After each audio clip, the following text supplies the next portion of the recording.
Disclaimer, मेरी आप सबसे गुजारिश है, ये वीडियो सिर्फ एंटरटेनमेंट के लिए है, तो लिहाजा इस वीडियो को अपने दिल के फेफड़ों पे मत लेना। ज्यादा तबीयत खराब हो तो किसी अच्छे डॉक्टर के पास जाकर अपना इलाज करवा लेना। रायपुर नामक एक गांव में नैतिक अपनी दूसरी पत्नी वर्षा और उसकी बेटी नायरा के साथ रहता था।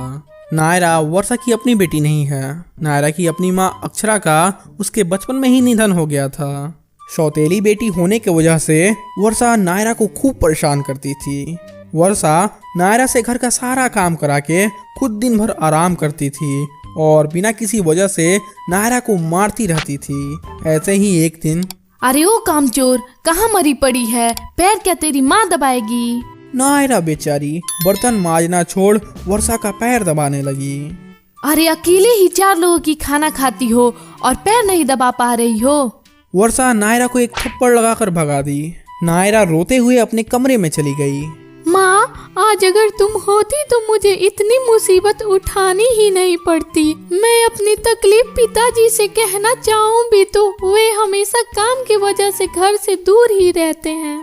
वर्षा नायरा की ये सारी बात सुन ली। वह जानती थी कि नायरा के दादाजी कई सारी प्रॉपर्टी नायरा के नाम पर खरीदे हैं। वर्षा अब और सतर्क हो गई। एक दिन की बात है, नैतिक काम के वजह से घर से बाहर गया था। वर्षा सही समय का फायदा उठाना चाहिए। वह नायरा से बोलती है, नायरा बेटा, जाओ सबसे पहले कुएं से पानी निकाल कर लाओ, उसके बाद और कुछ करना। ठीक है माँ। नायरा कुएं से पानी निकालने चली गई। वह जैसे ही कुएं की रस्सी खींचने की कोशिश की, तभी वर्षा उसे कुएं में धक्का दे दी। पर नायरा गिरते वक्त कुएं के अंदर की रस्सी पकड़ लेती है। ऐसा क्यों किया माँ? मैं तुम्हें अपनी सगी माँ समझती हूँ। तुम मुझे मारना क्यों चाहती हो माँ? मैं तुम्हारा सारा काम करती हूँ। मुझे बचा लो माँ, मेरे हाथ दर्द कर रहे हैं। वर्षा बाहर खड़ी हंस रही थी। तुम जानती हो मैंने तुम्हें धक्का क्यों दिया? क्योंकि तुम्हारे मरते ही तुम्हारे नाम की सारी जायदाद मेरी हो जाएगी। हा हा हा। वह नायरा को वहीं छोड़कर घर में चली गई। इधर नायरा रस्सी पकड़ पकड़ कर थक गई थी और कमजोरी से उसके हाथ छूटकर पानी में गिरने ही वाली होती है कि अचानक से एक हाथ नायरा को कुएं से बाहर निकालता है। नायरा उसके तरफ देखती है तो वह और कोई नहीं, वह नायरा की माँ अक्षरा थी।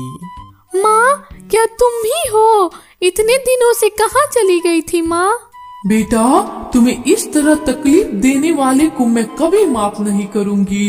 अब बस तुम देखती जा मैं उन लोगों के साथ क्या करती हूँ। चुड़ैल अक्षरा उसी रात वर्षा के कमरे में गई और वर्षा को खूब परेशान की। उसे खूब पीटती है, पर वर्षा को कुछ समझ नहीं आ रहा था कि आखिर उसे कौन मार रहा है। तभी चुड़ैल अक्षरा दिखने लगी और वर्षा और डर गई।